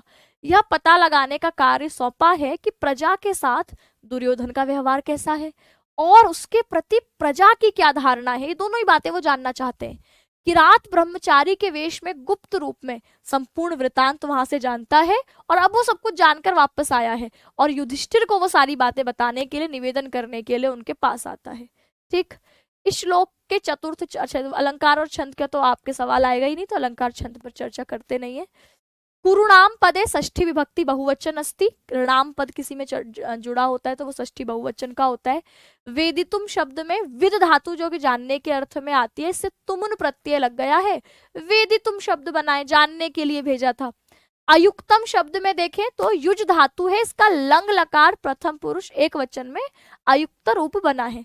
वर्णलिंगी शब्द देखें तो वर्णलिंगी में वर्ण एक तरीके से आप ऐसे समझिए कि ब्रह्मचारी यानी आपके किसी के वर्ण से हम उसको पता लगाएं, लिंग मतलब होता है कारण, पता लगाना, तो वहां पर जो ब्रह्मचारी वेशभूषा वाला है जिसका वर्ण कैसा है तो कहोगे जो ब्रह्मचारी वेशभूषा से जाना जाए, ऐसा जो आपका वर्णलिंगी शब्द आया है किसके लिए, वनेचर के लिए। तो वर्णलिंगी किसके लिए आया है, वनेचर के लिए आया। सपद किसके लिए आया है, वनेचर के लिए आया है। विदितः पद किसके लिए आया है, वनेचर के लिए आया है, कि वह ब्रह्मचारी वेशभूषा वाला सब कुछ जाना हुआ वनेचर, है ना। तो ये तीनों ही पद, सहपद भी, विदितः पद भी और वर्णलिंगी पद भी, तीनों पद किसके लिए आए हैं, ये वनेचर के लिए आए हैं। यम पद की जिसको आयुक्त किया गया, यम पद किसके लिए आया है, ये भी वनेचर के लिए आया है। ठीक है, विदितः विद धातु से त प्रत्यय जान चुका है, जान लिया है। वनेचर शब्द में आपका वने शब्द है, वने पद सप्तमी का होता है ना, वन में जो चरण करे, वन में जो विचरण करे उसको वनेचर कहा जाता है। वनेचरति इति वनेचरः, वन में जो विचरण करे वो वनेचर। तो यहाँ पर वने शब्द में चर धातु के साथ जब ट प्रत्यय करते हैं तो वनेचरः बना है। युधिष्ठिरम शब्द में देखें तो युधि स्थिरः, युद्ध के मामले में जो स्थिर रहता है उसको युधिष्ठिर कहते हैं, इससे द्वितीय वचन का रूप बन गया है युधिष्ठिरम, द्वितीय विभक्ति एक वचन का, युद्ध में स्थित रहने वाला युधिष्ठिर। ठीक है, तो अब आगे क्या लिखा है, महाकाव्य के लक्षण के अनुसार पहले सर्ग की कथा एक ही छंद में वंशस्थ में निबंध है। इसके सर्ग के अंत में 45वें और 46वें श्लोक में छंद बदल दिए गए हैं, 44वें तक वंशस्थ छंद ही समझना चाहिए। तो आपके किरातार्जुनीयम के बारे में ही सामान्य इसका पहला सर्ग हम पढ़ रहे हैं, कुल 46 श्लोक है, शुरुआत के 44 में वंशस्थ छंद ही है। छंद से सवाल तो आपके सिलेबस में है नहीं, तो आना नहीं चाहिए, फिर भी सुनते हुए चलिए कि भैया जब 44 में वंशस्थ छंद है तो मुख्यतः कौन सा छंद है, प्रथम सर्ग में वंशस्थ छंद है। ठीक है, 45 में पुष्पिताग्रा हो गया, अंत में मालिनी। तो ये देखते हैं, चलो आगे लिखा, कृत प्रणामस्य महिम महीभुजे जिताम सपत्नेन निवेदिष्यतः न विवियथे तस्य मनो न ही प्रियम प्रवक्तुम इच्छन्ति मृषा हितैषिणः। ये है इसकी महत्वपूर्ण सूक्ति कि न ही प्रियम प्रवक्तुमिच्छन्ति मृषा हितैषिणः। सूक्ति है, बहुत इंपॉर्टेंट सूक्ति है, बहुत बार पूछी जाती है ना। सूक्ति यानी सुंदर उक्ति, सुंदर है जो उक्ति है ना, सदा कुछ आपको सिखाने वाली है जो उक्ति, उसको हम क्या कहते हैं, आपके सूक्ति कहते हैं। तो कहा न ही प्रियम, न ही प्रिय प्रवक्तुम बोलने वाले, इच्छन्ति इच्छा करते हैं, मृषा झूठ, ऐसा झूठ जो कि प्रिय हो ऐसा बोलने की इच्छा नहीं रखते हैं, हितैषिणः हित चाहने वाले, हित चाहने वाले, आपको प्रिय लगेगा इसीलिए झूठ नहीं बोलते कि भैया आपको मतलब ऐसा झूठ नहीं बोलते कि जो सुनकर के आपको प्रिय लगे, जैसे कोई आपकी तारीफ करे कि यार तुम तो बहुत ही सुंदर हो, है ना, तो अब वो झूठ है, बस आपको अच्छा लग रहा है, तो ऐसा झूठ हितैषी व्यक्ति नहीं बोलेगा। ये वही व्यक्ति बोलेगा जो आपको अपने जाल में फंसाना चाहता है, आपसे अपना कोई काम निकलवाना चाहता है, लेकिन जो आपका हित चाहेगा वो आपसे ऐसा जो है झूठ नहीं बोलेगा, मतलब ऐसा प्रिय बोलने की इच्छा नहीं करेगा कि जो झूठ हो। इसीलिए कहा कि न ही प्रियम प्रवक्तुम इच्छन्ति मृषा हितैषिणः, क्योंकि ही का अर्थ है क्योंकि, प्रिय, प्रिय मृषा, प्रिय झूठ, ना प्रवक्तुम इच्छन्ति हितैषिणः, क्योंकि प्रिय मीठा झूठ जो है नहीं बोलने की इच्छा रखते हैं हितैषिणः, हितैषी लोग। अब देखो फिर है ना विवित यथे तस्य मनोह, तस्य पद किसके लिए आया है बताओ, तस्य पद किसके लिए आया है, वनेचरः के लिए आया है ना, वनेचर के लिए, यही पूछा तस्य पद किसके लिए है, तस्य वनेचर के लिए है, तस्य मतलब उसका, सह तम तेन तस्मै तस्मात् तस्य तस्मिन, हमने सर्वनाम रूप पढ़े थे, तो षष्ठी एक वचन का रूप है तस्य, इसका अर्थ है उसका मन ना विवियथे, उसका मन विचलित नहीं हुआ, उसका मन जरा भी डगमगाया नहीं, है ना, किस लिए नहीं डगमगाया, तो कहा कि जो महीभुजे, आपके महीभुजे यानी महीभुजे आया है युधिष्ठिर के लिए, तो युधिष्ठिर को महीभुजे चतुर्थी विभक्ति का पद है, युधिष्ठिर के लिए आया कि महीभुजे कृत प्रणामस्य, कि जो आपके महीभुज यानी युधिष्ठिर है उसके प्रति जिसने प्रणाम कर लिया है, कृत प्रणामस्य उनको प्रणाम करके, निवेदिष्यतः निवेदिष्यतः निवेदन करते हुए, क्या क्या निवेदन करते हुए, तो कहा जिताम सपत्नेन महीम, सपत्नेन होता है शत्रु, तृतीया विभक्ति है कि शत्रु के द्वारा, शत्रु के द्वारा, शत्रु के द्वारा जिताम जीत ली गई है, महीम जिसकी, महीम यानी पृथ्वी, शत्रु के द्वारा जिसकी पृथ्वी, पृथ्वी आपकी या कहो आपकी जो राज्य है जिसका जीत लिया गया है, ऐसे महीभुज को प्रणाम करके और आपके निवेदन करते हुए उसका मन जरा भी विचलित नहीं हुआ, क्योंकि प्रियम प्रवक्तुम इच्छन्ति मृषा हितैषिणः, क्योंकि न ही प्रियम प्रवक्तुम इच्छन्ति, क्योंकि जो हितैषी व्यक्ति हैं वह आपके प्रिय झूठ बोलने की इच्छा नहीं रखते। तो यानी शत्रु ने कैसे राज्य, अब वो आपके जो भी बात बताएगा वो सारी कड़वी होंगी, कि सुयोधन जो है उसने भले ही, अब यहाँ दुर्योधन का नाम सुयोधन आएगा बार बार, तो जब मैं सुयोधन बोलूंगी तो आप दुर्योधन ही समझेंगे कि दुर्योधन की बात हो रही है, भारवी ने उनका नाम सुयोधन रख दिया है इधर, तो जो दुर्योधन है उसका ऐसा रूप आपको यहाँ दिखाई देगा कि आपको लगेगा अरे वाह, है ना, बिल्कुल दुर्योधन ने अपने आप का एकदम 360 डिग्री जो है अपने आप के आचरण को घुमा दिया है, वो तो बहुत अच्छे से अपना प्रजा का ध्यान रख रहा है, ठीक है, आपने जो उसने अनीति से जो राज्य को जीता है अब उसको नीति से जीतने का प्रयास कर रहा है, तो अब ये सारी बातें चुभने वाली हैं कि भाई आपका शत्रु जो है वो इस तरीके से प्रजा के कल्याण के लिए काम कर रहा है, प्रजा उनके राजकाज से बड़ी खुश है ना, प्रजा जो है वो सुयोधन का गुणगान करती है कि ऐसा राजा होना चाहिए, तो अब ये बात सारी सुनने में क्या लग सकती है, भाई कठोर लग सकती है, गुस्सा आ सकता है राजा को, लेकिन सुनने में भले ही कटु लगे, कड़वी लगे, लेकिन वो आपका जो हितैषी व्यक्ति होगा वो प्रिय झूठ बोलने की इच्छा नहीं रखेगा। तो इसीलिए यहाँ पर बोला कि कृत प्रणामस्य, कृत प्रणामस्य यानी जिसने प्रणाम, पहले इसका अर्थ देखेंगे फिर अन्वय पर पहुंचते हैं, कृत प्रणामस्य जिसने प्रणाम कर लिया है ना, कृत प्रणामः येन सह, प्रणाम कर चुका है जो, ऐसा आपका जो वनेचर है, महिम पृथ्वी राज्य, महीभुजे धरती को भोगने वाला, यहाँ ये राजा युधिष्ठिर के लिए आया है कि ऐसे राजा युधिष्ठिर को उसने प्रणाम करा, और प्रणाम करने के बाद जिताम सपत्नेन, शत्रु के द्वारा जो जीती जा चुकी है, ऐसी निवेदिष्यतः निवेदन करने वाले का, उस पृथ्वी का वृत्तांत सुनाया जो कि पृथ्वी जीती जा चुकी है, किसके द्वारा, शत्रु के द्वारा यानी दुर्योधन के द्वारा, ना विवियथे तस्य मनः, विचलित नहीं हुआ, जरा भी मन में एकदम विचलन नहीं आया, तस्य मनः, उसका मन जरा भी विचलित नहीं आया, सत्य कहने में, सच बात कहने में उसका मन जरा भी विचलित नहीं हुआ, जरा भी उसकी जुबान कांपी नहीं, क्योंकि न ही प्रियम, क्योंकि जो प्रिय है, मन को भाने वाली बात है, भले ही वो असत्य है, उसको हितैषिणः, हित चाहने वाले बोलने की इच्छा नहीं रखते। हितैषी लोग केवल प्रिय लगने के लिए असत्य नहीं बोलते कि भैया इसको अच्छा लग रहा है तो प्रिय बोल देता हूँ। तो अब देखिए वापस इसके एक शब्द का अर्थ आपको पता चल गया। तो कृत प्रणामस्य का क्या अर्थ हो गया? ऐसा जो प्रणाम कर चुका है। कृत प्रणामस्य और तस्य, देखो दोनों षष्ठी विभक्ति एक वचन है। जब भी विशेषण विशेष्य का संबंध होता है तो वो दोनों समान विभक्ति वचन में दिखते हैं। तो यहाँ पर कृत प्रणामस्य किसके लिए आया है?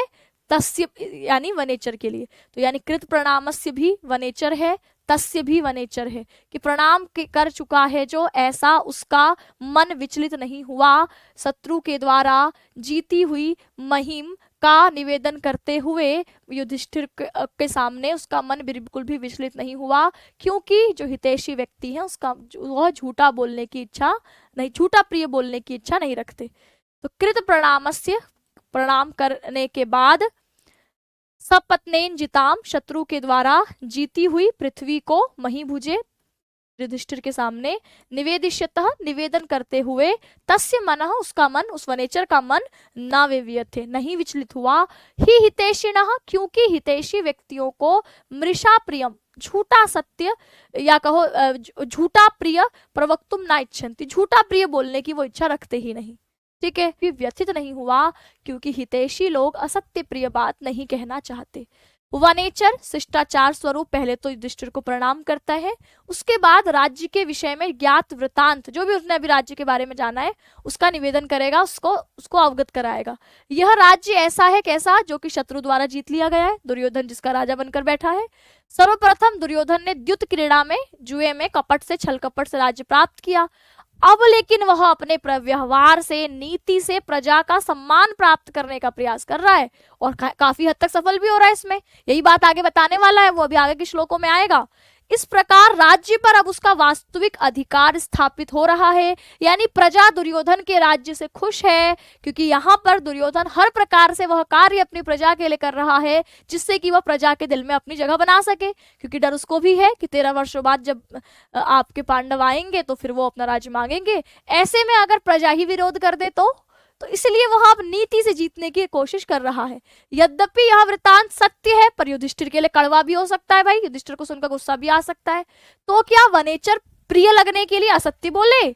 तो कहा, कवि कथन यह कहते हैं कि वह सत्य ही कहेगा, भले ही कटु हो, कड़वा हो। इस कटु सत्य को कहने में उसका मन न विवियथे, उसका मन बिल्कुल विचलित नहीं होगा, कोई पीड़ा नहीं होती, क्योंकि वह राजा युधिष्ठिर का कल्याण चाहता है, हितैषिणः है वो, क्योंकि दवा कड़वी होती है लेकिन स्वास्थ्यप्रद होती है। तो ऐसे ही भले ही दुर्योधन को कड़वा लगे सब कुछ, लेकिन यहाँ आपका जो वनेचर है वो सारी बातें वैसा ही जैसा उसने देखा है वैसे ही उसी रूप में उसको युधिष्ठिर के सामने रखने वाला है। वास्तविक स्थिति का ज्ञान होने पर युधिष्ठिर उसके अनुरूप योजना बनाएंगे। भाई अगर उसने गलत बता दिया, उसने थोड़ी बातों को घुमा दिया कि कहीं युधिष्ठिर जो है वो सदमे में ना चले जाएं, बुरा ना मान जाए, उनको गुस्सा ना हो जाए और वो कुछ गलत बता दे, और यहाँ युधिष्ठिर को जो योजना बनानी चाहिए थी कि 13 साल बाद हम जब जाएंगे तो किस तरीके से अपना राज्य वापस लेंगे, वो योजना गलत बन जाए तो इससे तो पूरा नुकसान हो जाएगा। इसीलिए कहा कि वास्तविक स्थिति का ज्ञान होने पर ही तो युधिष्ठिर उसके अनुरूप योजना बनाएंगे और तब जाकर सफल हो पाएंगे। केवल प्रिय लगने के लिए असत्य भाषण करने वाला शुभेच्छु नहीं हो सकता, आपका हितैषी नहीं हो सकता। वनेचर का कटु सत्य कथन एक विशेष बात है, इसका समर्थन सामान्य तथ्य द्वारा किया गया है। हितैषी जन असत्य प्रिय भाषण नहीं करते, अतः सामान्य से विशेष का संबंध होने से यहाँ अर्थांतर न्यास अलंकार है। अलंकार सवाल तो नहीं आता, अर्थांतर न्यास अलंकार का प्रयोग इसमें किया गया। अर्थांतर न्यास होता है एक सामान्य कथन का विशेष से समर्थन या विशेष कथन का सामान्य से समर्थन। तो ये जो आखिरी लाइन है कि न ही प्रियम वक्तुम प्रवक्तुम इच्छन्ति मृषा हितैषिणः, ये कि प्रिय बोलने की इच्छा, प्रिय झूठ बोलने की इच्छा नहीं रखते हितैषिणः, तो ये एक आपके सामान्य उक्ति से पूरे वाक्य का समर्थन कर दिया गया है, इसलिए इसको अर्थांतर न्यास अलंकार यहाँ कह देते हैं। तो ये लाइन बहुत इंपॉर्टेंट है कि न ही प्रियम प्रवक्तुम इच्छन्ति मृषा हितैषिणः। तो यह सूक्ति है, सुंदर कथन को ही आपके सूक्ति कहते हैं। व्याकरणिक टिप्पणी पर बात करें तो पहला है कृत प्रणामस्य, कृतः प्रणामः येन सह कृत प्रणाम, प्रणाम किया जा चुका है जिसके द्वारा, कृत प्रणामस्य पदे षष्ठी विभक्ति एकवचन अस्ति। मही भुजे महिम भुनक्ति इति मही भुक, जो मही का आपके जो है एक तरीके से भोगने वाला है, पृथ्वी को भोगने वाला महीभुज कहलाता है। तो यहाँ पर महीभुजे पदे क्विप प्रत्यय अस्ति, और चतुर्थी विभक्ति का यह पद है, चतुर्थी विभक्ति एक वचन का ही है। निवेदिष्यतः पद देखें तो नि उपसर्ग है, विद धातु से लिट लकार क्षत्रिय प्रत्यय लगा करके रूप यहाँ पर निवेदिष्यतः आपके षष्ठी विभक्ति एक वचन में बना हुआ है कि निवेदन करना, निवेदन करता हुआ वह वनेचर। ठीक है। विव्यथे पद देखें तो व्यथ धातु है, लिट लकार प्रथम पुरुष एक वचन में इसका रूप विव्यथे बना है। हितैषिणम, हितैषिणः हितम इच्छन्ति हितैषिण, हित चाहने वाले जो हितैषिणः षष्ठी बहुवचन है, हित चाहने वाले। ठीक है, आगे देखते हैं। अगला आपके श्लोक आ रहा है, द्विषाम विघाताय विधातुम इच्छतो रहस्य अनुज्ञाम अधिगम्य भूभृतः सह सौष्ठव औदार्य विशेषशालिनीम विनिश्चितार्थ अर्थम इति वाचम आददे। तो सह पद फिर से किसके लिए आया है? वनेचर के लिए आया है कि सह वाचम आदते, उसने, वाचम होता है वचनों को, आपके वाचम आददे यानी उसने वचनों को दिया। अब वचनों को दिया मतलब उसने कहना शुरू किया, है ना। तो आपके कैसे कहना शुरू किया? तो कहा सौष्ठव, सुष्ठु है जो, है ना, ठीक प्रकार से जो आपके गठित हैं, सौष्ठव और औदार्य, तो सुष्ठु और औदारतापूर्ण जो आपकी विशेष शालिनी, विशेष जो आपके शालीनता के साथ, विनिश्चित अर्थम इति, जो आपके जैसा था वैसा ही निश्चित अर्थ के साथ वाचम आदते कहना उस वनेचर ने शुरू किया। अच्छा, क्या कहना शुरू किया? तो कहा द्विषाम विघाताय, द्विषाम होते शत्रु, विघाताय यानी मारने के लिए, नाश के लिए, शत्रुओं के नाश के लिए, विधातुम आपके विधान, शत्रुओं के नाश का विधान करने के लिए, इच्छतो हो इच्छा रखते हुए, बुभृतः किसके लिए आया है? दुर्योधन, आपके युधिष्ठिर के लिए, कि ऐसे युधिष्ठिर जो कि अपने शत्रुओं के नाश के लिए इच्छा रखते हैं, उनको आपके रहस्य अनुज्ञाम, उनके वहां दुर्योधन के सभी रहस्यों को अनुज्ञाम अधिगम्य, उनको जानकर, उनको समझकर, ठीक है, अब भूभृत के सामने अपनी सुष्ठु और उदार पूर्ण शालीनता और निश्चित अर्थों वाली वाणी में कहना शुरू किया। अब एक एक शब्द का अर्थ देखेंगे। तो द्विषाम पद में शत्रुओं के, विघाताय नाश के लिए, शत्रुओं के नाश के लिए, विधातुम उपाय करने वाले, इच्छतः चाहने वाले। तो जो शत्रुओं के विनाश के उपाय की इच्छा रखने वाले युधिष्ठिर हैं, ठीक है, शत्रुओं की, आपके शत्रुओं के नाश की इच्छा रखने वाले राजा जो युधिष्ठिर है। तो ऐसे कौन है जो शत्रुओं के नाश की इच्छा रखते हैं? तो ऐसे युधिष्ठिर हैं। तो कहा रहस्य अनुज्ञाम, आपके रहस्य एकांत में गुप्त रूप से अनुज्ञाम, अच्छा, रहस्य अनुज्ञाम यानी रहस्यपूर्ण तरीके से, एकांत में तरीके से, अनुज्ञाम आज्ञा लेकर, अधिगम्य उनके समीप में जाकर, भूभृतः जो राजा के, भूभृतः पद भी युधिष्ठिर के लिए आया है कि युधिष्ठिर धरती को धारण करने वाले राजा युधिष्ठिर से अनुमति लेकर एकांत में उनके सामने, सौष्ठव औदार्य विशेष शालिनी, सुष्ठुता पूर्वक, औदार्य उदारता पूर्वक, विशेष शालिनी विशेष रूप से शालीनता के साथ, जो आपकी विनिश्चित अर्थ वाली है, ऐसे निश्चित अर्थ को जो रखती है, ऐसी वाचम वाणी को आददे ग्रहण किया, उनके सामने कहना शुरू किया।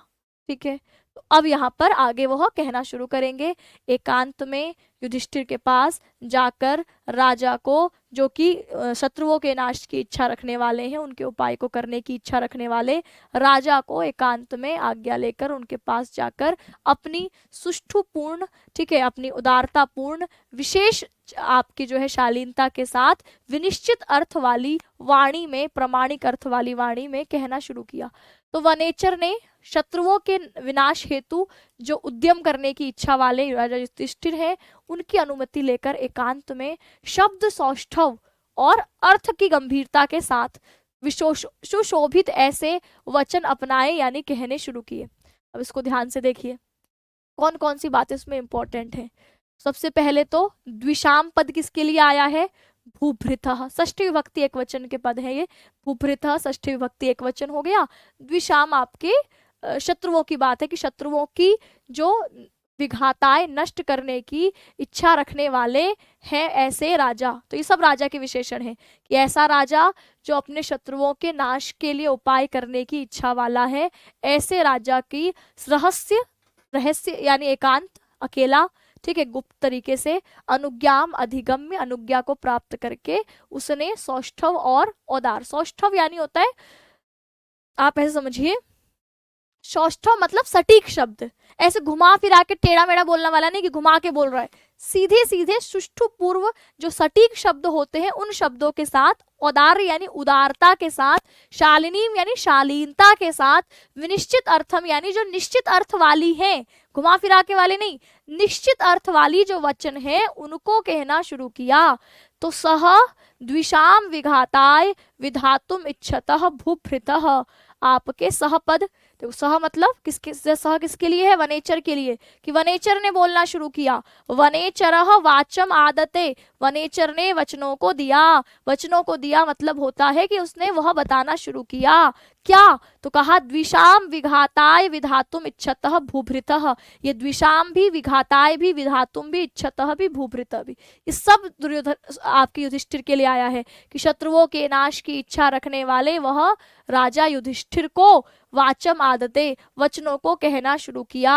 अनुज्ञाम अधिगम्य रहसी, आपके रहसी, आपकी अनुज्ञा यानी आज्ञा को ग्रहण करके रहस्य एकांत में सौष्ठव औदार्य विशेष शालीन, सुष्ठु और उदारता पूर्ण शालीनता और विनिश्चित अर्थों वाले वचनों को कहना शुरू किया। ठीक है, तो अब इस पूरे का एक साथ व्याख्या कि युधिष्ठिर अपने राज्य को प्राप्त करने के क्या है, इच्छुक है कि दोबारा से उनको उनका राज्य मिले, इसकी इच्छा रखते हैं। राज्य प्राप्ति के लिए क्या जरूरी है कि शत्रुओं का नाश हो, द्विषाम विघाताय, आपके जो शत्रु हैं उनके विनाश के लिए। अतः शत्रु विनाश हेतु तो कुछ उपाय की बात युधिष्ठिर सोचते हैं, विधातुम इच्छतः, ऐसे इस दृष्टि से गुप्तचर द्वारा एकत्र सूचना बड़ी महत्वपूर्ण है। अतः उनकी अनुमति लेकर, उनकी अनुज्ञा को अधिगम्य ग्रहण करके एकांत में बड़े सुंदर शब्दों में गरिमा मंडित, जो गरिमा एक अनुचर की, एक जो आपका गुप्तचर है उसकी जिस तरीके की भाषा युधिष्ठिर के सामने होनी चाहिए, क्योंकि राजा ही है वो अभी, है ना, फिलहाल राजगद्दी पर नहीं है, लेकिन वही सम्मान के पात्र है, और जो एक जो गुप्तचर की भाषा होनी चाहिए राजा के लिए, उसी सुष्ठु और उदारतापूर्ण शालीनतापूर्ण वाणी में उसने अपनी बात को आज्ञा लेकर कहना शुरू किया। इस श्लोक में उल्लेखित इति शब्द वनेचर के कथन का संकेत करता है कि वनेचर ने अपना अब आगे के कथनों में जो कुछ बोलेगा वह किसका है, वह सारे वनेचर के कथन रहने वाले। भूभृतः, भुवम विभर्ति इति भूभृतः, प्रत्यय षष्ठी विभक्ति एक वचन का पद है। सौष्ठु औदार्य विशेष शालिनी में सुष्ठु शब्द से आय प्रत्यय करके सौष्ठव, सौष्ठव मतलब जो सुंदर है, सटीक है। उदार शब्द से शय प्रत्यय औदार्यम, गरिमा पूर्ण है, उदारता से भरे हुए। सौष्ठव औदार्य में सौष्ठव उदार्य इतरेतर द्वंद्व समास हो गया। तयोः विशेषः, इनसे जो विशेषता रखता है सुष्ठु और उदारता से, सुंदरता और सटीकता और उदारता पूर्ण यानी गरिमा पूर्ण जो वचन है उनसे युक्त षष्ठी तत्पुरुष समास, है ना। और अंत में यह आपके जो है किसके लिए आया है, वनेचर के लिए, कि जो शब्द सौष्ठव और औदार्य गरिमा के साथ वचनों से शोभित विनिश्चित अर्थाम, विशेषण निश्चित, विशेष रूप से जो निश्चित अर्थ को बताती है, ऐसे नहीं कि एक ही शब्द से चार अर्थ निकल रहे, नहीं, जो निश्चित अर्थ वाली है ऐसी वाणी को आदते, आ उपसर्ग है, दा धातु के लिट लकार प्रथम पुरुष एक वचन का रूप है कि उसने ग्रहण किया, या कहो उसने बताना शुरू किया। ठीक, चलिए, तो अब हम यहाँ पर इसके कुछ क्वेश्चंस देखते हैं, है ना। आज के लिए इतना ही रखते हैं, 3 श्लोक आपने पढ़े, इसके आगे के जो श्लोक हैं हम कल से पढ़ना शुरू करेंगे। फिलहाल अभी क्वेश्चंस देख लेते हैं, कैसे कैसे क्वेश्चन आपके इससे आएंगे। थोड़ा सा आप यहाँ पर भारवी के बारे में तो कुछ और भी चीजें पढ़िएगा, जैसे भारवी का परिचय एवं समय, है ना। तो एक बार थोड़ा इसको डिटेल में पढ़ लेना, कुछ ऐसा कुछ खास इसमें है नहीं, पर फिर भी थोड़ा पढ़े रहेंगे तो थोड़ा सा आपको इसके बारे में और सूचना रहेगी। ठीक है, तो इसको बस आपको पढ़ लेना है, रीडिंग मार लेनी है एक बार, PDF में रहेंगी ये चीजें। तो अब यहाँ पर कुछ MCQ, किरातार्जुनीयम किस महाभारत के अंश पर अवलंबित है? ए ऑप्शन है आदि पर्व पर, वन पर्व पर, उद्योग पर्व पर, शांति पर्व पर। ठीक है, चलिए कुछ क्वेश्चंस बताइए, उसके बाद आज की क्लास को एंड करेंगे। किरातार्जुनीयम महाभारत के किस अंश पर है? या आपसे कई बार पूछता है किरातार्जुनीयम जो महाकाव्य है इसका उपजीव्य क्या है? तो दोनों ही बातें एक ही है कि उपजीव्य क्या है, या बोलो कि अब इसमें महाभारत पहले से दे रखा है तो आप कहोगे महाभारत का जो वन पर्व है उस वन पर्व में अर्जुना अभिगम जो खंड आता है उसमें एक कैरात पर्व है, वहां पर यह कथा वस्तु हमारी दी गई है। किरातार्जुनीयम के कवि कौन हैं? कालिदास हैं, अश्वकोश हैं, भारवी हैं कि माघ हैं? बताइए, किरातार्जुनीयम के कवि कौन है? तो कहोगे किरातार्जुनीयम महाकाव्य के कवि हमारे कौन हो गए? भारवी। अगला अंश क्या है? किरातार्जुनीयम में कुल सर्गों की संख्या कितनी है? किरातार्जुनीयम में 16 सर्ग हैं, 18 सर्ग हैं, 20 सर्ग है कि 22 सर्ग हैं? किरातार्जुनीयम महाकाव्य में सर्गों की संख्या कितनी है? तो कहोगे 18। 20 सर्ग किसमें थे? जो माघ का शिशुपाल वध है। और 22 किसमें थे? जो श्री हर्ष का नैषधीय चरितम है। तो यहाँ पर आपके अगर हम बृहत त्रयी की बात करें तो बृहत त्रयी में एक तो भारवी का किरातार्जुनीयम आ गया जिसमें 18 सर्ग है, दूसरा शिशुपाल वध जिसको माघ की रचना है 20 सर्ग है शिशुपाल वध, और तीसरा कौन सा हमने कहा? हर्ष चरित, आपके जो नैषधीय चरितम है श्री हर्ष की रचना है, तो नैषधीय चरितम में 22 सर्ग होते हैं। ठीक, तो ये तीनों ही बृहत त्रयी रचना के अंतर्गत आएंगे। किरातार्जुनीयम का प्रधान रस क्या है? ए ऑप्शन है श्रृंगार, बी ऑप्शन है करुण, सी ऑप्शन है वीर मम्मा आई एम सॉरी किरातार्जुनीयम का किरातार्जुनीयम का प्रधान रस है। ए ऑप्शन है श्रृंगार, बी है करुण, सी है वीर, डी है अद्भुत। तो बताइए कौन सा होगा?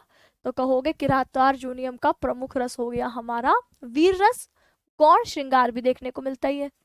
किरात से तात्पर्य क्या है? किरात शब्द किरातार्जुनीयम का किरात शब्द है पर्वतवासी जनजाति के लिए, किरात वेशधारी शिव के लिए है, वनचर के लिए है, मत्स्य नरेश के लिए आया है।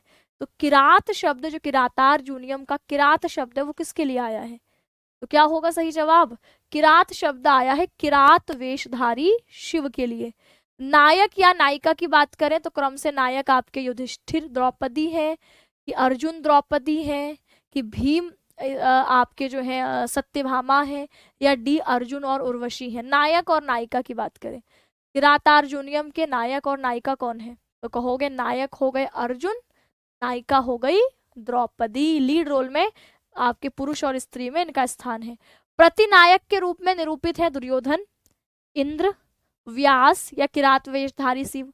प्रतिनायक कौन है? जिसका नायक के साथ संघर्ष हो रहा है वो प्रतिनायक है। तो यहाँ प्रतिनायक कई लोग सोचते हैं कि भैया दुर्योधन होना चाहिए, दुर्योधन की बुराई चल रही है, दुर्योधन ने आपके राज्य हड़प रखा है, उससे युद्ध की तैयारी चल रही है तो दुर्योधन हो गया प्रतिनायक। नहीं, प्रतिनायक यहाँ पर जो है वो किरात वेशधारी जो शिव है ये प्रतिनायक है, जिनका नायक अर्जुन के साथ आगे संघर्ष चलेगा, जिसमें परीक्षा ले रहे हैं किरात का वेश धारण करके शिव, इसकी अर्जुन की। अर्थ गौरव का अर्थ क्या होता है? जैसे भारवे अर्थ गौरवम हम कह रहे हैं ना, ठीक है, हम कहते हैं 3 कवि हैं कालिदास। कालिदास की प्रसिद्धि है उपमा को लेकर कि वो उपमा बड़ी अच्छी देते हैं। कालिदास किसके लिए प्रसिद्ध है? उपमा के लिए। ठीक है, कालिदासस्य उपमा। भारवे अर्थ गौरवम, भारवीय अर्थ गौरव का मतलब है जो भारवी कवि हैं ये अपने अर्थ गौरव के लिए, कि अर्थ की गहराई के लिए कह सकते हैं आप प्रसिद्ध हैं। ठीक, तीसरे होते हैं दंडी, इनके परपोते जिसको हम कह देते हैं ना, वो पद लालित्य, उनके पदों की जो लालित्य है, कोमलता है, इसके लिए प्रसिद्ध है। और कहते हैं माघे संति त्रय गुणः, जो माघ का महाकवि माघ है जिनकी रचना शिशुपाल वध अभी हमने देखी, उनमें ये तीनों ही गुण हैं, वो आपके त्रय गुण वाले हैं। त्रय गुण मतलब तीनों ही गुण वाले हैं, यानी उनमें उपमा भी है, उनमें अर्थ गौरव भी है, उनमें पद लालित्य भी है। तो यहाँ पर कई बार पूछेगा कि अर्थ गौरव किसकी विशिष्टता है? भारवी की है। अर्थ गौरव का अर्थ क्या होता है? तो कहोगे आपके जिसमें अर्थ आपके शब्द तो कम है लेकिन अर्थ उसका क्या है, प्रभूत है, गहरा अर्थ है। तो जहाँ कम शब्दों में ज्यादा कहा जाता है, प्रभूत गहरा अर्थ होता है, अधिक अर्थ होता है, वही है अर्थ गौरवम। अर्थ की गुरुता किसकी है, भारवी के शब्दों में शब्द कम है लेकिन अर्थों की गहराई बहुत ज्यादा है।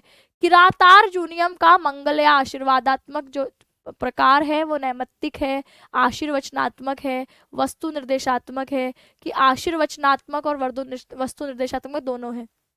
मंगलाचरण कैसा है आपके किरातार्जुनीयम का, तो यहाँ पर आप कहोगे श्रीय शब्द से आपके मंगल श्रीय शब्द मंगल सूचक शब्द है। इसके अलावा यहाँ सीधे कथा वस्तु का निर्देश किया गया है कि जो आपके वनेचर है वो ब्रह्म वेशधारी ब्रह्मचारी वेशधारी वनेचर द्वैत वन में युधिष्ठिर के पास लौट आया है, ठीक है, और सब कुछ जान करके आया है कि जो आपका दुर्योधन है उसकी राजलक्ष्मी की प्रति उसकी क्या वृत्ति है और प्रजा में उसका क्या स्थान है, ये सब कुछ जान कर आया है। तो ये पूरी कथा वस्तु की तरफ निर्देश होने के कारण मंगल सूचक शब्द श्रेय है, और ये आपकी कथा वस्तु का निर्देश करने के कारण वस्तु निर्देशात्मक मंगलाचरण है। कवि परंपरा में किरातार्जुनीयम शिशुपाल वधम नैषधीय चरित के नैषधीय चरितम के सर्गों का क्रम क्या है, तो वही इसी क्रम में आपको ध्यान रखना है। किरातार्जुनीयम 18 सर्गों वाला है, शिशुपाल वध 20 सर्गों वाला है, नैषधीय चरितम 22 सर्गों वाला। तीनों ही महाकाव्य हैं और तीनों बृहत त्रयी के अंतर्गत आते हैं। तो क्या हो जाएगा 18, 20 और 22।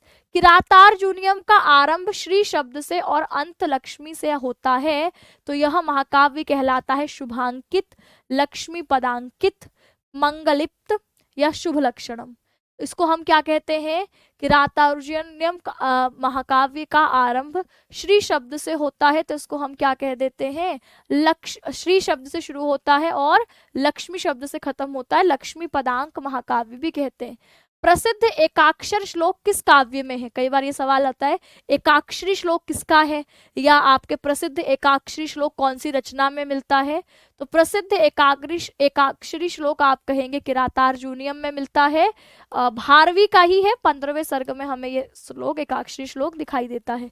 किरातार्जुनीयम के 15वें सर्ग की विशेषता क्या है, 15वां सर्ग की विशेषता है श्रृंगार चित्रण, चित्र काव्य, युद्ध रंग या अप्सरा वर्णन। किरातार्जुनीयम की जो 15वां सर्ग है जिस पर दुर्विनीत ने टीका भी लिखी है, तो यहाँ पर उसकी विशेषता क्या है, तो वो चित्र काव्य के रूप में इनका 15वां सर्ग प्रसिद्ध है। मल्लीनाथ की प्रसिद्ध टीका जो घंटापथ है वो किससे जुड़ी हुई है, तो आप कहोगे रघुवंश से, कुमार संभव से, किरातार्जुनीयम से, कि शिवराज विजय से। बताओ ये क्या जवाब होगा, मल्लीनाथ की प्रसिद्ध टीका घंटापथ किरातार्जुनीयम से जुड़ी हुई है। नारिकेल फल सम्मितम वचः, यह उपमा मिली है कालिदास को, भारवी को, बाणभट्ट को, कि माघ को, किसको मिली है ये उपमा, तो ये उपमा किसने दी है ऐसा भी पूछ सकता है ना। यह उपमा मिली है वचः, यह उपमा मिली है, किसको मिली है और किसने किसको मिली है और किसने दी है, 2 सवाल पूछ बनते हैं इसमें। तो अगर किसने दी है तो फिर क्या होगा, आपका कौन से नाम है, मल्लीनाथ। किसने दी है ये उपमा, मल्लीनाथ ने। किसको दी है, भारवी को दी है। किसको दी है, भारवी को। तो दोनों ही सवाल इधर से बन सकते हैं। दक्षिण के एहोल शिलालेख में निम्नलिखित कवि, यानी एहोल शिलालेख जो हमें मिलता है उसमें किस कवि का नाम है, तो मैंने बताया आपको कि कालिदास, दंडी, भारवी या भर्तृहरि। तो दक्षिण भारत में मिलने वाला जो एहोल शिलालेख है उसमें हमें भारवी कवि का नाम अंकित मिलता है, ठीक है। किरातार्जुनीयम का कथानक का फल क्या है, मतलब ये आपके जो पूरी किरातार्जुनीयम की कथा वस्तु है इसका फल है चंद्रहास की प्राप्ति, इसका फल है ब्रह्मास्त्र की प्राप्ति, इसका फल है पाशुपतास्त्र की प्राप्ति, या इसका फल है वज्र की प्राप्ति। तो बताइए क्या होगा, किरातार्जुनीयम का कथानक कैसा है, तो आप कहोगे पाशुपतास्त्र प्राप्ति, पाशुपत अस्त्र की प्राप्ति हो रही है। भारवी का संप्रदाय कौन सा है, वैष्णव संप्रदाय के हैं, शैव संप्रदाय के हैं, शाक्त संप्रदाय के हैं, गाणपत्य संप्रदाय के हैं, बताओ। आप कहोगे शैव संप्रदाय के भारवी हैं। किरातार्जुनीयम में प्रमुख छंद कौन कौन से हैं, वसंत तिलका, मालिनी, उपजाति, वंशस्थ, शार्दूल विक्रीडितम मात्र, पृथ्वी मनोरमा, इंद्र वज्रा मात्र। अच्छा, आपसे प्रमुख तो ऐसे मतलब पूरे महाकाव्य में तो अलग अलग छंद मिलते ही हैं, लेकिन प्रमुख रूप से आपसे प्रथम सर्ग में कौन सा छंद है ऐसे बोलता है। तो आपको ध्यान रखना है कि आपके प्रथम सर्ग के 44 में से 44 श्लोक में वंशस्थ छंद है। तो ये थोड़ा सा इंपॉर्टेंट सवाल बन सकता है। किरातार्जुनियम नाम की व्युत्पत्ति में लगा प्रत्यय कौन सा है? शुन प्रत्यय है, त्रिच प्रत्यय है, छ प्रत्यय है कि ल्युट प्रत्यय है? किरातार्जुनियम शब्द में लगा हुआ प्रत्यय कौन सा होगा? बताइए। किरातार्जुनियम में लगा हुआ प्रत्यय कौन सा है?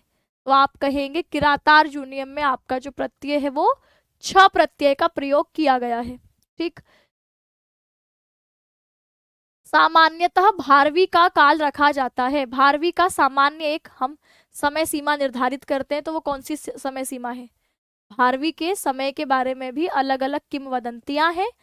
कुछ प्रामाणिक जो है वो कह नहीं सकते कि हाँ भैया ये सबसे ज्यादा ऑथेंटिक है, जैसे बाण भट्ट है उनके बारे में सब कुछ ऑथेंटिक है क्योंकि खुद ही बताते हैं वो अपने बारे में, लेकिन बाकियों का हम अनुमान लगाते हैं अलग अलग कथाओं के हिसाब से। तो इनका 6ठी शताब्दी का उत्तरार्ध, 7वीं शताब्दी का पूर्वार्ध, तो इसके बीच में कहीं इनका समय रखा जाता है। एहोल शिलालेख के आलोक में कथन आपके 700 ईस्वी के बाद भारवी प्रसिद्ध हुए। 634 ईस्वी तक भारवी की कीर्ति स्थापित थी। 500 ईस्वी के बाद अज्ञात रहे या उपयुक्त में से कोई नहीं। तो आप कहोगे कि लगभग आप कहोगे कि 634 ईस्वी में आपकी भारवी की जो कीर्ति थी, प्रसिद्धि थी, वह हुई, इसीलिए एहोल शिलालेख में भी इनका जिक्र मिलता है। ठीक। तो कुछ ये इसके महत्वपूर्ण सवाल थे। अब आज आपका होमवर्क क्या क्या है? तो आपका होमवर्क सबसे पहले तो जब हम आज किरातार्जुनियम शुरू कर रहे हैं तो शुरुआत में जो महत्वपूर्ण फैक्ट्स हैं उसके नोट्स बना लेने हैं, जहाँ जहाँ बताया गया है कि आपको इम्पोर्टेंट है। जैसे ये सब चीज़ें लिखे रहेंगे, रोज रोज रिपीट करेंगे तो अपने आप चीज़ें याद रहेंगी। तो ये सारे फैक्ट हैं जिनको आप, जैसे ये आतपत्र है, आतपत्र उपाधि किसको मिली? तो आतपत्र उपाधि भी इन्हीं की है, भारवी की उपाधि है आतपत्र, है ना। ये बहुत प्रसिद्ध आतपत्र उपाधि इनको दी जाती है। इसके अलावा ये आपके कुछ इम्पोर्टेंट फैक्ट्स आपको लिख लेने हैं। ठीक है, 2-3 श्लोक हमने पढ़े हैं, इनको देख लेना है। अंत में कुछ मैंने आपके इसमें कहा आपको कि डिटेल में जहाँ पर भारवी के समय के बारे में, है ना, भारवी की रचना के विषय में लिखा हुआ है वो आपको करना है। पीडीएफ भेज देना भैया, पीडीएफ भेजने कहाँ, अपलोड हो जाएगी यहाँ पर एप्लीकेशन पर, तो एप्लीकेशन से आपको पढ़ लेना है। ऑल क्वेश्चंस राइट, वो तो अभी राइट होंगे ही ना, अभी तो पढ़ा है, अभी पढ़ करके गलत कर दोगे तो फिर तो वही सेंस ही नहीं बनेगा इस बात का। तो अभी पढ़े हुए हो तो इसलिए कॉन्फिडेंस में मत आओ कि भैया सही हो रहे हैं। अभी तो जिस दिन सब मिक्स होगा, है ना, कुछ क्वेश्चंस घुमा के होंगे, ये तो बड़े सीधे सवाल थे फैक्ट से जो अभी आपने सुने वही पूछ लिया क्वेश्चन बना के, तो थोड़ा सा घुमा फिरा के सवाल में दिक्कत आएगी।